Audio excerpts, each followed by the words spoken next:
Whose mess of parts is that? That's mine. So, my idea was when I started this, it's the same kit, but different versions of it. And as they updated the AMT kit, the latter versions were the two-tone. It was either like copper and black, or you saw the custom kit. So this one was going to be a show car. So I saved all the chrome. I didn't de-chrome it, and I made a gloss frame. So I was going to have this one, the show car. This was going to be a dragster. So like this dragster here, this Willys. The thing is, I've never seen a dragster with a gloss black undercarriage. It's usually primer or flat black, or something like that. And every part here was chromed. I've never seen a dragster on a strip with chrome parts. Even the ladder bars are not chrome. Why would they do that? They wouldn't. They wouldn't. Yeah. So that's why I stripped all the chrome. Just like, and this kit is basically the same kit, but this was the old Yellow Fever ambulance van. So it's basically, you could tell the tubs are all the same, the chassis is all the same. The only difference is this one has a wheelie bar setup. And this AMT kit is so fiddly, and it does not fit. You can see how crooked all these things are. They don't go in the right places, and it's been a pain in the ass, like Mark said. Then the thing that Mark hated, and I hate, and you could see it on both of our cars, these cars came out with a cutout, and it was bracing on the inside, on the roof, and bracing on the trunk. Well, the bracing on the trunk, you can see I nipped it off, because you couldn't put the trunk lid on there flat. So I had to nip it, but I needed to keep a little bit so I could line the trunk on there. So, and this is all done with rattle can, Rust-Oleum paints. I don't know why, it's a gloss yellow, it doesn't shine. This one has 2 coats of clear on it, that's why it shines. So this damn panel in here, you can either put the styrene panel in there, or they have a glass, clear plastic that you can put in there. I've never seen a car with a clear roof, so I put that in there. If anything, if like the old rag tops, like the tees and stuff, they had the cloth, they would weld in a sheet of metal, for the dragster to give it strength and everything else. So I tried putting it in there. Man, I have fought with this. I've sanded it, refilled it, reprimed it, reshot it, and it still comes out all crazed and what kind of paint are you using? What's rattle cans? It's Rust-Oleum. It's a high gloss. There's no clear on this. This is a high gloss. That's all. It's nice and shiny. I didn't even polish it yet. The yellow you used on that Rust-Oleum, did they have the letters SC next to the yellow? Because they do, Rust-Oleum makes several yellows. Yellows, yeah. And one of them is an SC, which is semi-gloss. Yeah. No, this SC is semi-clear, I think they call it. No, this is a gloss. It was a gloss. It's supposed to be a gloss yellow. Okay. So it's just weird. When you get done, take your future.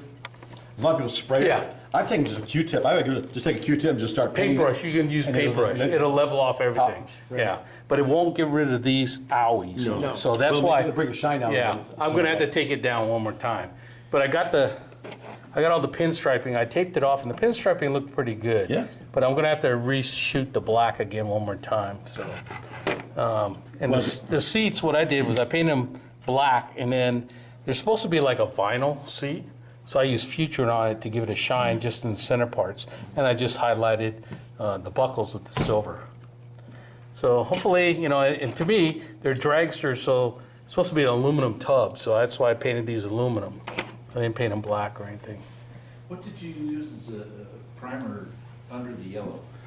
I used the Rust-Oleum primer, and on one of them, I shot it with the Tamiya primer, because I wanted to see with different primers how it would affect. Okay.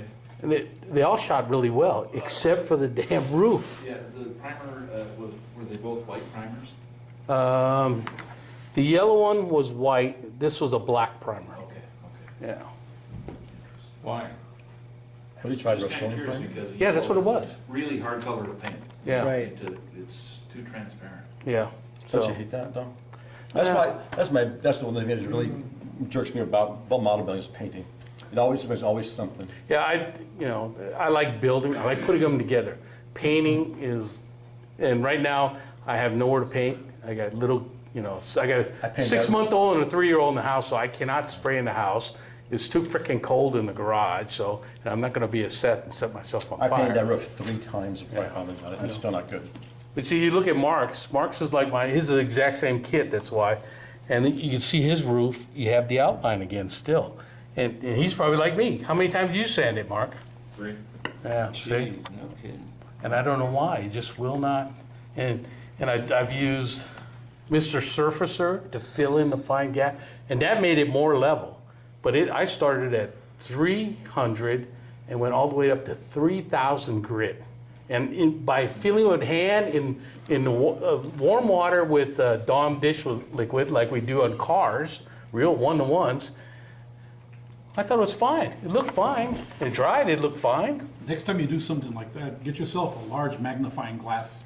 I have. I wear and I wear cheaters. I wear the 3-power cheaters, granny Magnifiers, glasses. yeah. Yeah, so I could look real close. And couldn't see I it. couldn't see it. I thought it was great, And then when the paint hits it, boom. I wonder if the paint actually made a reaction. Not knowing what's going on. If you didn't say anything, I'd say, that looks like a paint reaction, and this looks like you painted and sanded and repainted without finished sanding it. Yeah. I believe you said, No. because you went down, but it's really weird. Yeah, because you try to feel it. You Yeah, can't see- feel see no the edge. love. You see the edge. You can see it, but you can't That's feel what I'm saying. it. It looks like Yeah. you painted they're it, so small. sanded it, and repainted it without sanding. You'll never be able to feel it, but you'd have to have a nice strong light and show it at different Yeah. angles. You can see it. And then right there and then you gotta shine the light on My on light. your stripe and then actually go in. When you sand anything to smooth, how do you sand? Are you going back and forth? Oh, no. One You direction sign only. one direction, direction. and then you Good. come back and you sign the other direction, just like on Okay. a one-to-one car. Yeah, exactly. Because if you sand all in one direction, it's going to get grains going that direction. Correct. So then you usually do it at a 45-degree angle. Correct. And you go the other The other 45 degree. Correct, yeah. Just like a one-to-one. Your scratches and stuff here, your pits and everything, they can also be caused by grit in your sandpaper. Right. That is causing scars. That's why I use wet sandpaper in a tub with Dawn dish liquid in water. So that okay. it helps get rid of the grit in the paper. It doesn't clog it up. And then I learned that from body work on one-to-one cars, so. You can't feel it. Another thing that can be is, even though you really can't tell here, but it can also be particles in the air that are getting. Could be, I don't know. No, but see right here? It's like a crazed look, right? Yeah, that crazy. see? Yeah, well, Now, is this the only kiss this happened to you on? Well, this is the only one I've really built in a long time that I had to fill in a roof. This common also, to have in your this house? also No. could be a paint reaction. Yes, it could be. So, Because Rust-Oleum was originally designed for metal. yeah. And it can be used now on all different kinds of surfaces. Surfaces, but, right. But it will still cause a reaction. So I'm gonna take, I'll take it down one more time and reprime it. Hopefully in the spring it'll be warmer and won't be so much moisture in the air. That's also very critical. But that would show up more in orange peel. Right. When you get a moisture attack. That's why I do all my spraying. If I'm going to do any kind of spraying, especially on a car model, I do those in the summer. Yeah. I build all my armor, and that doesn't matter how nice the finish looks in the wintertime. Yeah. Yeah, the stuff that's supposed to look wrecked.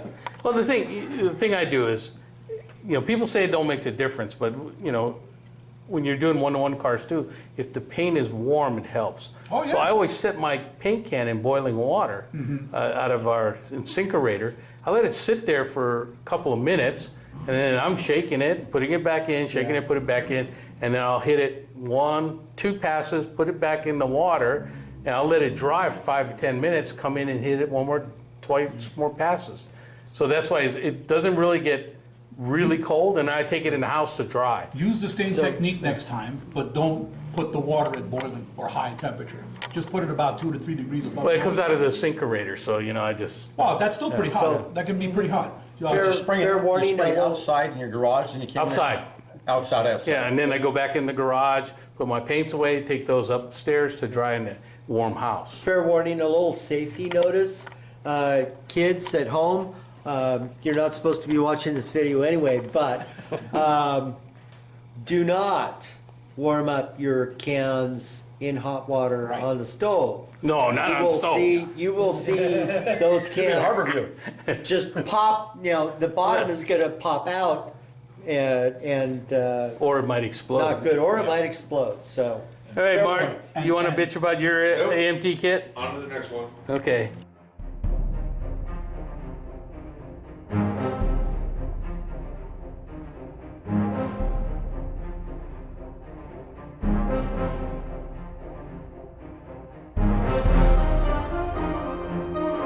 Thank